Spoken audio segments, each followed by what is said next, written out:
Hello auto fame, நான் உங்கள் Dineshkumar auto trend சேனல்லேருந்து. இன்றைக்கி என்ன வண்டி கொண்டு வந்திருக்கேன்னு பார்த்தீங்கன்னாலே உங்களுக்கு தெரியும். ஆக்டிவா 125. இந்த வண்டி ஏன் கொண்டு வந்தேன்னு பார்த்தீங்கன்னா, நான் லாஸ்ட் இயர் ஃபஸ்ட்டு போட்ட வீடியோ இந்த வண்டி தான். இதுக்கு முன்னாடி வெர்ஷன் இது, அதோட அப்டேட் வெர்ஷன். ஸோ அதையும் நான் உங்களுக்கு ரிவ்யூவாக போடலான்னு எடுத்துகிட்டு வந்திருக்கேங்க. வண்டியில் சில பல ஃபீச்சர்ஸ்லாம் இன்க்ரீஸ் பண்ணியிருக்காங்க. அது என்னங்கிறத பார்க்கலாம். அதே மாதிரி நம்ம சப்ஸ்கிரைப் ஆகிய உங்களுக்கு மனமார்ந்த நன்றிகள். எல்லோரும் சப்ஸ்கிரைப் பண்ணிவிட்டு வீடியோ பார்க்குறீங்க. இன்னும் மேலும் மக்கள் எல்லாம் நீங்கள் பார்க்குற எல்லாருமே சப்ஸ்கிரைப் பண்ணிவிட்டு பாருங்கள், சப்போர்ட் பண்ணுங்கள், லைக் பண்ணுங்கள். உங்களோட கருத்துக்களை கமெண்ட் செக்ஷனில் சொல்லுங்கள். நீங்கள் சொன்னீங்கன்னா நான் இம்ப்ரூவ் பண்ணிப்பேன். ஸோ இன்றைக்கி இந்த வண்டியை பற்றி ஃபுல் ரிவ்யூ போகலாங்களா? வாங்க வீடியோக்குள்ளே போகலாம்.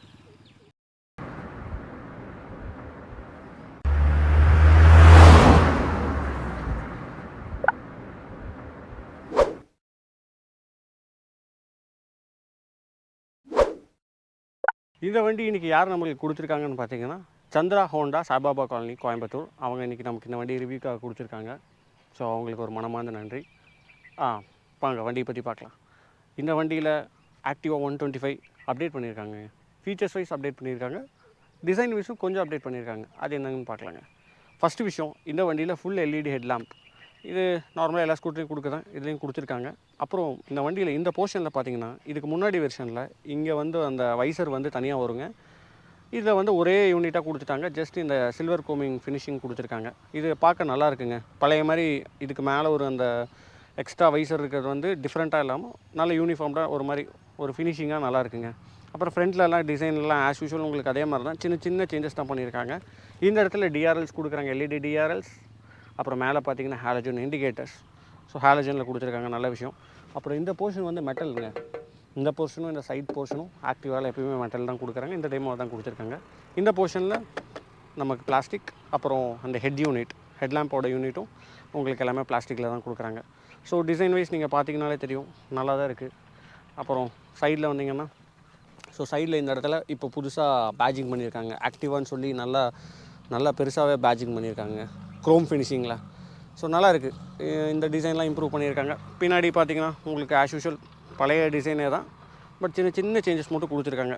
பெரிய லெவலில் சொல்கிற அளவுக்கு இல்லை. வண்டி ஓவரால் டிசைன் பார்க்குறதுக்கு ஒரு டீசெண்டாக தாங்க இருக்குது. அடுத்தது, இந்த வண்டியில் இந்த பிளாஸ்டிக் போர்ஷன் இருக்குல்லங்க, நம்ம டேஷ்போர்டுன்னு சொல்லலாம். இந்த வண்டிக்கான டேஷ்போர்ட் பார்த்திங்கன்னா ப்ரௌன் தீமில் கொடுக்குறாங்க.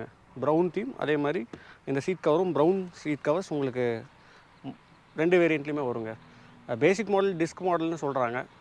இது டாப் மாடல், கீலெஸ் மாடல்னு சொல்லுவாங்க. ஸோ இது ரெண்டுக்குமே கலரும் உங்களுக்கு இந்த வர டேஷ்போர்ட் ஃபினிஷிங் இதெல்லாமே சேமாக தாங்க இருக்கும். ஃபீச்சர்ஸ் வைஸ் மட்டும் கொஞ்சம் மாறும். அது என்னங்கிறது நான் சொல்கிறேங்க. இதில் கீலெஸ் வரும், அதில் பார்த்திங்கன்னா கீ டைப்பில் வருங்க. மித்தபடி அதுலேயும் டிஜிட்டல் டிஸ்பிளே, உங்களுக்கு அந்த டிஎஃப்டி டிஸ்பிளே வருங்க, கலர் டிஸ்பிளே. அதில் என்னென்னா உங்களுக்கு turn by turn navigation, Bluetooth connectivity மட்டும் இருக்காது. இதில் அதோடு சேர்த்து வருங்க. ஸோ கனெக்டிவிட்டி ஃபீச்சர்ஸ் என்னங்கிறத நம்ம மீட்டரில் போய் பார்க்கலாம் வாங்க. இந்த டிஎஃப்டி டிஸ்பிளேயில் பார்த்தீங்கன்னா ஆர்பிஎம் மீட்டர் கொடுத்துருக்காங்க. ஆர்பிஎம் நம்ம ஸ்லோ ஸ்பீடில் ரைஸ் பண்ணும்போது 4000 ஆர்பிஎம் வரைக்கும் போகும். வண்டி பிக்கப் ஆகும்போது ஆர்பிஎம் கம்மியாகி உங்களுக்கு ஸ்பீடு இன்க்ரீஸ் ஆகும்போது அந்த ரெண்டு டிஃப்ரென்ஷியேட் நீங்கள் பார்த்துக்கலாம். எக்கனாமியாக ஓட்டுறதுக்கு ஓகேங்க. அது போக இந்த இடத்துல பார்த்தீங்கன்னா க்ரீன் கலரில் உங்களுக்கு லெவல்ஸ் காட்டும், எக்கனாமி எவ்வளோ எக்கனாமியில் ஓடுது அப்படிங்கிறது. நீங்கள் ரைஸ் பண்ணும்போது அந்த எக்கனாமி கட் ஆஃப் ஆகிரும். நீங்கள் ஸ்லோவாக அந்த 40 to 60 மெயின்டைன் பண்ணிங்கன்னா எக்கனாமி இந்த இடத்துல க்ரீன் கலர் லெவல்ஸ் வரும். இங்கே டிஸ்டன்ஸ் டு எம்டி வருது. இதை நீங்கள் வேணுன்னா ஃபியூலோட லெவலிங்கும் பார்த்துக்கலாம். அப்படி இல்லைனா நீங்கள் டிஸ்டன்ஸ் டு எம்டியாகவும் வச்சுக்கலாம். இந்த இடத்துல உங்களுக்கு நார்மலாக trip meter, average fuel economy இதெல்லாமே நீங்கள் பார்த்துக்கலாங்க. அப்புறம் இதில் மெயினான ஃபீச்சர் ப்ளூடூத் கனெக்டிவிட்டின்னு பார்க்கும்போது உங்களுக்கு வர கால்ஸ், மெசேஜ் அலர்ட்ஸ் எல்லாமே இந்த ஸ்க்ரீனில் பார்த்துக்கலாம். அதே மாதிரி நீங்கள் இதில் கால்லாம் அட்டன் பண்ண முடியாதுங்க, யார் பண்ணுறாங்கன்னு பார்த்துக்கலாம். நீங்கள் ப்ளூடூத் உங்களோட ஃபோனுக்கு, அதாவது நீங்கள் ப்ளூடூத் டிவைஸ், காதில் மாட்டுற டிவைஸ் போட்டிருந்தீங்கன்னா இதில் ஜஸ்ட் அட்டன் பண்ணிக்கலாம். அதே மாதிரி சாங் சேஞ்சிங்கும் பண்ணிக்கலாம். அதுக்கு நீங்கள் ப்ளூடூத் இயர்பட்ஸ் அந்த மாதிரி நீங்கள் யூஸ் பண்ணணும். பட் இதில் ஜஸ்ட் டிஸ்பிளே மட்டும் தாங்க ஆகும், என்ன அலர்ட்ஸுங்கிறது. அதேமாதிரி இதில் ஆம்பியன்ட் கிளைமேட் அலர்ட்ஸ்ன்னு ஒன்று கொடுத்துருக்காங்க. என்னென்னு பார்த்தீங்கன்னா உங்களுக்கு கிளைமேட்டோட சேஞ்சஸ் எல்லாமே இதில் எதாவது அலர்ட்ஸ் வந்துச்சுன்னா உங்களுக்கு இதில் டிஸ்பிளே ஆகுங்க. மித்தபடி இதில் சொல்கிறதுக்கு வேறு எதுவும் இல்லை. ஒரு நார்மலான உங்களுக்கு அந்த டிஎஃப்டி டிஸ்பிளே தான் இந்த ஃபீச்சர்ஸோடு உங்களுக்கு கொடுத்துருக்காங்க இந்த ஆக்டிவா 125லிங்க. அதோட கண்ட்ரோல்ஸ் யூனிட் பார்த்திங்கன்னா உங்களுக்கு இந்த இடத்துல கொடுத்துருப்பாங்க. இந்த ஜாய்ஸ்டிக் யூஸ் பண்ணி நீங்கள் கண்ட்ரோல் பண்ணிக்கலாம். ஸோ பட்டன்ஸ்ன்னு பார்க்கும்போது இங்கே இண்டிகேட்டர்ஸ், இங்கே ஹாரன், அது போக pass line with high beams, இந்த சுவிச்சஸ் வருது. இங்கே பார்த்தீங்கன்னா ஸ்மார்ட் ஸ்டார்ட் அண்ட் ஸ்டாப், அதாவது i3s ஹீரோவில் பார்த்தீங்கன்னா i3s டெக்னாலஜின்னு சொல்லுவாங்க, அதே தான் இங்கேயும் கொடுத்துருக்காங்க. சிக்னல் நிறுத்தினீங்கன்னா ஆட்டோமேட்டிக்காக 5 செகண்ட்ஸில் இன்ஜின் கட் ஆஃப் ஆகிடும். நீங்கள் ஜஸ்ட் ஆக்சிலேட்டர் ரைஸ் பண்ணிங்கன்னா இன்ஜின் வந்து உங்களுக்கு ஸ்டார்ட் ஆகிடும். இது சைலண்ட் ஸ்டார்ட்டுங்கிறனால இந்த வண்டி வந்து பார்த்திங்கன்னா சைலண்ட் ஸ்டார்ட். ஸோ செல்ஃப் ஸ்டார்ட்டோட சவுண்டே இருக்காது. ஸோ நீங்கள் ஜஸ்ட் ஆக்சிலேட்டர் பண்ணிங்கன்னா இன்ஜின் அழகாக ஆன் ஆகிடும். இன்ஜினோட சவுண்டும் நல்லா டிக்ரீஸ் பண்ணிட்டாங்க. இந்த வண்டியில் ஒரே ஒரு ட்ராபேக்காக நான் என்ன பார்க்குறேன்னா, கிக் ஸ்டார்ட் கிடையாதுங்க. பட் கிக் ஸ்டார்ட் நிறைய பேர் எல்லா ஸ்கூட்டர்லேயும் கொடுக்குறாங்க, யாருமே யூஸ் பண்ணுறது இல்லை பெருசாக. காலையில் எடுத்தோடனே செல்ஃப் ஸ்டார்ட் தான் அடிக்கிறீங்க. பட் ஆனால் யாருமே வந்து செல்ஃப் ஸ்டார்ட் அப்படி யூஸ் பண்ணாதீங்க. ஏன்னா என்றைக்காவது ஒரு நாள் கிக் ஸ்டார்ட் நீங்கள் யூஸ் பண்ணணும்னு நினைக்கும் போது அது ஜாம் ஆகிடும். அதனால் எல்லோரும் டெய்லி ஒன்ஸ் ஆச்சு கிக் ஸ்டார்ட் யூஸ் பண்ணுங்கள். இது நான் காமனாக சொல்கிறேன். பட் இந்த வண்டியில் கிக் ஸ்டார்ட்டே கிடையாது. ஸோ அதனால் நீங்கள் எப்படி உங்கள் செல்ஃப் ஸ்டார்ட் தான் பண்ணி ஆகணும். கிக் ஸ்டார்ட் இருக்கிறவங்க கிக் ஸ்டார்ட் பண்ணுங்கள். சரி, இந்த வண்டிக்கு அப்படியே வாங்க. ஃபியூல் டேங்க் வந்து பின்னாடி தான் கொடுத்துருக்காங்க. உங்களுக்கு 5.3 லிட்டர்ஸ் கொடுத்துருக்காங்க. நீங்கள் 5 லிட்டர் வரைக்கும் ஃபில் பண்ணிக்கோங்க. ஏன்னா அந்த 0.3 வந்து உங்களுக்கு அந்த ஏர் ப்ரீத்திங்னு சொல்லலாம். ஸோ இங்கே இருக்குது ஃபியூல் ஓப்பனிங். நீங்கள் கொடுத்தீங்கன்னா பின்னாடி இப்படி ஓப்பன் ஆகும். ஸோ ஃபியூல் கேப் ஓப்பன் பண்ணி நீங்கள் பண்ணிக்கலாம். நிறையா ஹோண்டா வண்டியில் பார்த்துருக்கேன், இது சரியாக மூடாத மாதிரி ஒரு ஃபீலிங். பட் இதில் அது இம்ப்ரூவ் பண்ணியிருக்குன்னு சொல்லியிருக்காங்க. ஏன்னா இந்த லாக்கிங் இஷ்யூ வந்து இதுக்கு முன்னாடி மாடலில் இருந்துச்சு. பார்த்துருப்பேன், ரோட்டில் நிறைய ஓப்பன்லேயே போகும். அப்புறம் இப்போ இது ரெடி பண்ணியிருக்கான்னு சொல்லியிருக்காங்க. ஸோ அதுவுமே குவாலிட்டி இம்ப்ரூவாக தான் இருக்குங்க, நல்லா தான் இருக்குது. ஸோ சீட் ஓப்பனிங்கும் இங்கே தான் இருக்குது. ஸோ அதோட சுவிட்சஸ் இங்கே இருக்குது. நீங்கள் கொடுத்தீங்கன்னா இந்த இடத்துல சீட் ஓப்பனிங் ஆகும். பூட் ஸ்பேஸ் டீசெண்டாக 18 லிட்டர்ஸ் இருக்குங்க. பட் ஆனால் எனக்கு என்னென்னா ஒரு ஃபுல் ஃபேஸ் ஹெல்மெட் இருக்குது. இன்றைக்கி இருக்கிற காம்படேட்டர்ஸில் பார்த்தீங்கன்னா எல்லாருமே நல்லா பெரிய பெரிய 24 லிட்டர் 30 லிட்டர் வரைக்குமே இன்க்ரீஸ் பண்ணிட்டாங்க. பட் இது ஃபுல் ஃபேஸ் ஒரு ஹெல்மெட் வச்சு நான் லாக் பண்ணேன்னா பட் ப்ரெஸ் பண்ணி தான் பண்ணுற மாதிரி இருக்குது. அந்த ஷீட்டே கொஞ்சம் பெண்ட் பண்ணி பண்ணுற மாதிரி தான் இருக்குது. பட் ஏன்னு தெரியல, இதில் ஒரு ஹெல்மெட் வைக்கிறது கொஞ்சம் சிரமம். இது ஒரு நார்மல் சைஸ் ஹெல்மெட் தான், பார்த்தீங்கன்னாலே தெரியும். ரொம்ப சின்ன ஹெல்மெட்டுன்னு சொல்ல முடியாது, பெருசுன்னு சொல்ல முடியாது, ஒரு மீடியம் தான். பட் இது யூஸ் பண்ண முடியல. பட் ஆஃப் ஃபேஸ் ஹெல்மெட் நீங்கள் ஃபுல்லாக வச்சுக்கலாங்க. இந்த போர்ஷன்ஸில் சைடில் பார்க்கும்போது உங்களுக்கு தெரியும், இந்த ஃபுட் பேக்ஸ் எல்லாமே அலுமினியம்ஸில் கொடுக்குறாங்க. ஸோ நல்ல குவாலிட்டியாக இருக்குது. கால் வைக்கிற லென்த்துமே பெருசாக கொடுத்துருக்காங்க. ஸ்டைலுன்னு சொல்லி சின்னது பண்ணல. ப்ராக்டிக்கலாக ஒரு ஃபேமிலிக்கு என்ன தேவையோ கொடுக்குறாங்க. இந்த வண்டி பார்த்திங்கன்னா உங்களுக்கு ஸ்மார்ட் கீ வரும். இதில் பேசிக் மாடலில் வந்தால் கீ வரும். இது top model keyless entry. So இந்த கீஸ் தான் வருங்க. ஸோ கீழே எந்த அப்டேட்டும் இல்லை, நம்ம ஆக்டிவாவில் இதுக்கு முன்னாடி வெர்ஷனில் கொடுத்த அதே கீ தான். இதில் அலர்ட்ஸ் கொடுத்துருக்காங்க, அப்புறம் லாக் அண்ட் அன்லாக் கொடுத்துருக்காங்க. இதை லாங் ப்ரெஸ் பண்ணிகிட்டே இருந்தீங்கன்னா இப்போ வண்டி லாக் ஆகிடுச்சு. ஸோ நீங்கள் லாக் பண்ணிக்கலாம். இதிலே சைட் லாக் இப்படி பண்ணிட்டு பண்ணிங்கன்னா அப்புறம் லாங் ப்ரெஸ் பண்ணிங்கன்னா க்ரீன் லைட் எரியும். ஸோ உங்களுக்கு வெயிலில் தெரியாது, பட் இருந்தாலும் இப்போ பார்த்தீங்கன்னா இங்கே க்ரீன் லைட் தெரிஞ்சோடனே இப்படி ப்ரெஸ் பண்ணி சைட் லாக் ரிலீஸ் பண்ணிங்கன்னா ரிலீஸ் ஆகிடும். அப்புறம் இது ஆன். இந்த இடத்துல வச்சு நீங்கள் ப்ரெஸ் பண்ணிங்கன்னா ஃபியூல் டேங்க், அப்புறம் சீட் ஓப்பன் பண்ணுறது. இது ஆன் பண்ணிங்கன்னா உங்களுக்கு இக்னிஷன் ஆன் ஆகிடுங்க. ஸோ நீங்கள் இதுக்கப்புறம் செல்ஃப் ஸ்டார்ட் இந்த இடத்துல கொடுத்துருக்காங்க. ஸ்விட்ச் குவாலிட்டி, இந்த இடம் கொடுத்துருக்க குவாலிட்டி எல்லாமே நல்லா இருக்குங்க. பிளாஸ்டிக்காக கொடுத்துருக்காங்க, பட் நல்லா இருக்குது.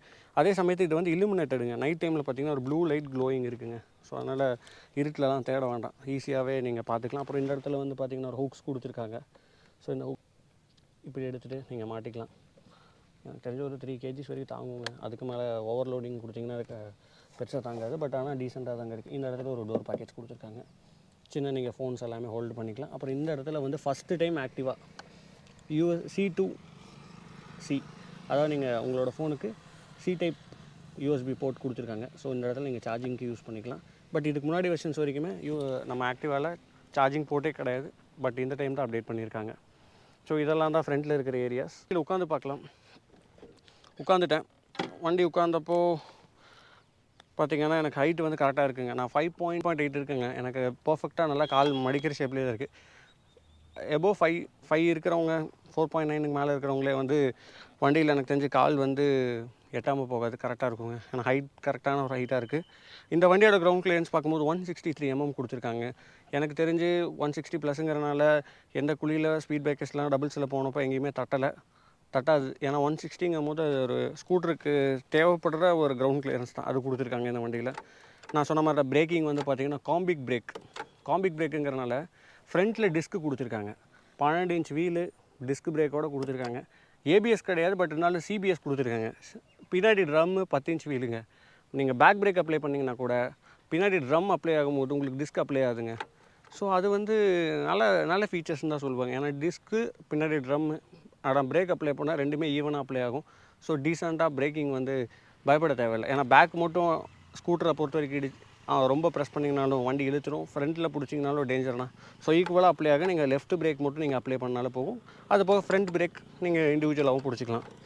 ஸோ இந்த சிபிஎஸ் டெக்னாலஜி வருது. தென் வண்டியோட பவர்னு பார்க்கும்போது 8.4 PS பவர் வருதுங்க. அவங்க 6.2 கிலோவாட்னு மென்ஷன் பண்ணுறாங்க. இது பவரில் பார்க்கும்போது ஒரு 8.4 8.5 வருதுங்க பவர் வந்து மித்த ஸ்கூட்டர் 125 கம்பேர் பண்ணிங்கன்னா 10 எபோவ் 8 தான் இருக்கும். ஸோ இது 8.4 தான் ஃபேமிலிக்கான ஸ்கூட்டர்.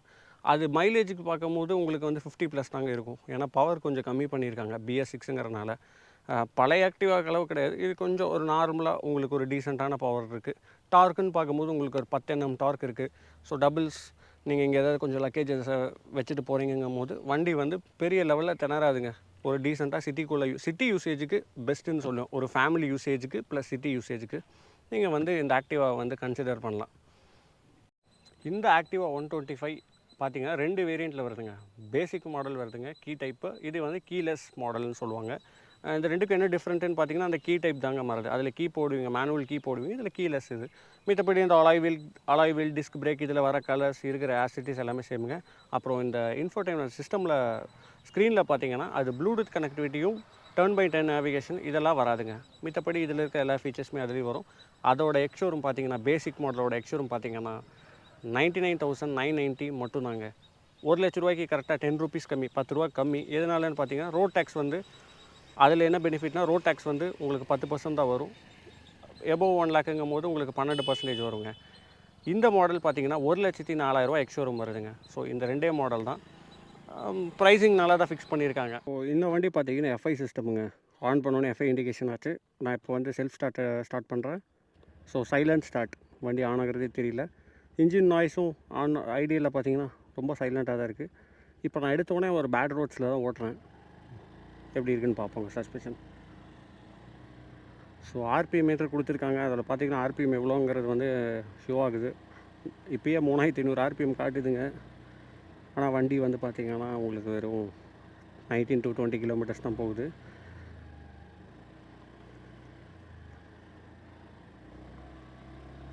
வண்டி வந்து இந்த மாதிரி பேட் ரோட்ஸில் சஸ்பென்ஷன் வந்து நல்லா வேலை செய்யுதுங்க. டபுள்ஸ்க்கு பெருசாக தூக்கி போடலைங்க. அந்த ஷாக்ஸ் வந்து ஒரு மாதிரி நல்லா ஷார்ப்பான ஷாக்ஸ் எதுவுமே தெரியல. கொஞ்சம் லைட்டாக ஸ்கூட்டி அப்படியே பம்ப் ஆகுது. ஒரு டீசெண்டாக இருக்குங்க இந்த மாதிரி ஸ்லோ ஸ்பீடில் ஓட்டுறதுக்கு. வண்டி மேக்ஸிமம் பார்த்திங்கன்னா ஒரு 5000 RPM வரைக்கும் போகுது. அப்புறம் அப்படியே கிராஜுவலாக கம்மியாக ஆரம்பிச்சிது. அதாவது இன்ஜின் ஸ்பீடை வந்து லிமிட் பண்ணிவிட்டு நமக்கு வீல் ஸ்பீடை வந்து ஜாஸ்தி பண்ணுது. ஸோ அப்போ தான் எஃபிஷியன்ட் வந்து இன்க்ரீஸ் ஆகும். அது நார்மலாக எல்லா CVTயில் நடக்கிறது தான். பட் இதில் வந்து அழகாக நம்ம டிஸ்பிளேயில் பார்த்துக்கலாங்க அந்த RPM மீட்டர் கொடுத்துருக்கங்காட்டி. இப்போ பாருங்கள் மெயின் ரோடு வந்துவிட்டு ஒரு அழுத்தி பார்க்குறேங்க. இதில் வந்து ஃப்ரண்ட்டு வந்து பார்த்திங்கன்னா அந்த டியூவல் டெலஸ்கோபிக் சஸ்பென்ஷன் கொடுத்துருக்கங்காட்டி அந்த பேட் ரோட்ஸ் வந்து நான் இந்த ரோடு ஏறும்போது ஒரு பம்ப்ஸ் இருந்துச்சு, ஏற்றுனேன். அந்த பழைய வண்டினா இன்னும் கொஞ்சம் ஒரு குதி இருக்கும். பட் இதில் வந்து பார்த்திங்கன்னா அது கிடையாதுங்க. நான் சொன்ன மாதிரி தாங்க 5000 RPM ரீச் ஆச்சா அப்படியே டிக்ரீஸ் ஆக ஆரம்பிச்சிருது. அதுக்கப்புறம் ஸ்பீட் அப்படியே இன்க்ரீஸ் ஆகுதுங்க. பவர் வந்து பார்க்கும்போது 8.4 PS பவருங்க. Torque 10 Nm torque. ஆனால் வண்டி வந்து வண்டி ஒரு 50 கிலோமீட்டர் வரைக்குமே கொஞ்சம் ஒரு மாதிரி மந்தமாக போகிற மாதிரி தாங்க ஃபீல் ஆகுது. ரொம்பன்னு சொல்ல முடியாது, ஒரு ஆவரேஜாக தாங்க போகுது. அந்த 125cc நம்ம பார்க்குறோம். பட் பவர் வந்து ஒரு 110cc பவர் அளவுக்கு தாங்க இருக்குது. ஏன்னா BS6 எல்லாம் எல்லாமே லிமிட் பண்ணிட்டாங்க அந்த வண்டியோட எமிஷனுக்காக. பட் டீசெண்டாக தாங்க இருக்குது. சிட்டிக்குள்ளே நீங்கள் ஓட்டிக்கலாம். ஆக்டிவாக அன்னையிலேருந்து இன்றைக்கி வரைக்குமே சிட்டிக்கான ஒரு பைக் தான் ஃபேமிலிக்கு. ஸோ நல்லாயிருக்கு. இந்த ஹைவே இந்த மாதிரி பாலத்தில் பார்த்திங்கன்னா இந்த இது இருக்கும், பம்ப்ஸ் இருக்கும். நார்மலாக மித்த வண்டியில் வந்திங்கன்னா கொஞ்சம் தூக்கி போடும். இது ஸ்கூட்டருங்கிறனால பெருசாக எனக்கு தெரியல, ஒரு டீசெண்டாக இருக்குங்க.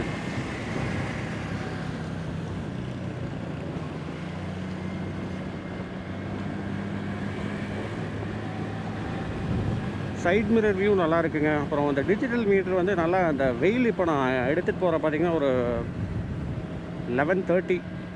ஸோ இந்த மாதிரி ஒரு மத்தியானத்தில் கூட பார்த்திங்கன்னா இந்த டிஸ்பிளே வந்து கிளியராக இருக்குங்க. எந்த வித கிளாரோ எதுவுமே கிடையாது. டீட்டெயில்ஸ் எல்லாம் நல்லா க்ளீனாக தெரியுதுங்க இந்த டிஸ்பிளே, TFT டிஸ்பிளேயில். அப்புறம் இந்த நான் ஸ்மார்ட் ஸ்டாஃப் இந்த i3s டெக்னாலஜி ஹீரோவில் கொடுத்துருந்தாங்களே அதே தாங்க இதில் கொடுத்துருக்காங்க. நீங்கள் பார்த்தீங்கன்னா வண்டி எங்கேயா சிக்னல் நிறுத்துனீங்கன்னா 5 செகண்ட்ஸ் மேலே வண்டி ஆட்டோமேட்டிக்காக ஆஃப் ஆகிடும். அப்புறம் நீங்கள் ஆக்சிலேட்டர் கொடுத்தீங்கன்னா டக்குன்னு ஆன் ஆகிடும். அதுவும் இல்லாமல் இது சைலண்ட் மோட்டர் தான். ஸோ அதனால் ஆன் ஆகிறது தெரியாது. அந்த செல்ஃப் மோட்டர் சவுண்டு இல்லாமல் ஆன் ஆகும்போது நமக்கு ஒரு பீஸ்ஃபுல்லாக இருக்குங்க. ஏன்னா அந்த செல்ஃப் ஸ்டார்ட் ஆச்சுன்னு வைங்க, அந்த இன்ஜின் அந்த கரன்னு ஒரு சவுண்டு வரும், செல்ஃப் மோட்டர் சவுண்டு. அதில் கிடையாது, சைலண்ட் மோட்டருங்கிறனால டீசெண்டாக அப்படியே வண்டி அழகாக ஆனாதுங்க. நான் அதை ஆனில் தான் வச்சுருக்கேன், நீங்கள் பார்க்கலாம். வண்டி வந்து ஆட்டோமேட்டிக்காக ஆஃப் ஆயிடுச்சுங்க. இப்போ நான் வந்து வண்டி ஆனில் இருக்குங்களா, இப்போ நான் ரைஸ் பண்ணுறேன். இப்போ பார்த்தீங்கன்னா ஆட்டோமேட்டிக்காக ஆஃப் ஆகிடுங்க. ஆஃப் ஆயிடுச்சுங்களா ஆர்பிஎம் ஃபுல்லாக. இப்போ பாருங்கள், நான் ஜஸ்ட்டு ஆக்சிலேட்டர் தான் கொடுக்குறேன், இன்ஜின் ஆன் ஆயிரும் பாருங்கள் சைலண்ட்டாக. இனிஷியலாக அப்படியே ஷார்ப்பாக ஸ்டார்ட் ஆகுதுங்க, எந்த லேகுமே இல்லைங்க, டைம் லேக் எதுவுமே இல்லைங்க. டக்குன்னு நீங்கள் ஆக்சிலேட்டர் கொடுத்த மூமெண்ட்லேயே வண்டி அழகாக இன்ஜின் வந்து ரைஸ் ஆகுதுங்க. ஸோ அதனால் நமக்கு இந்த சிக்னல்லலாம் ஃபியூல் சேவிங் வந்து நல்லா இருக்குங்க. இது ஒரு ஹெல்ப்ஃபுல்லான ஃபீச்சர்ஸ் தாங்க சிட்டி லிமிட்ஸ்க்கு.